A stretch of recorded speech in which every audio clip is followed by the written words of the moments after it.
Germaniyada shunaqa zo'r narsa bor ekan. Mana bunaqa bankomatlar bor ekan.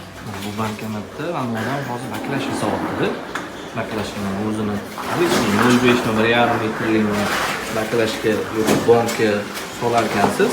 Har ikkitami, uchtami baklashga narxdan hisobotida ahamiyat bersaydi. 2 euro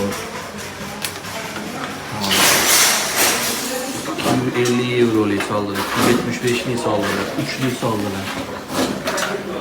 325.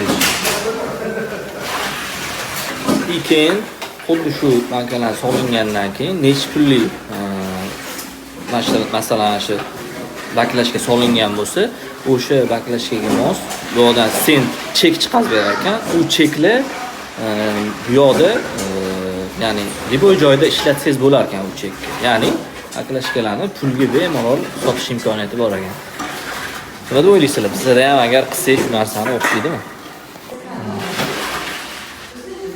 7 eurolik nihoyatda 7,5 8,5 eurolik chek oladi. Zo'r-a?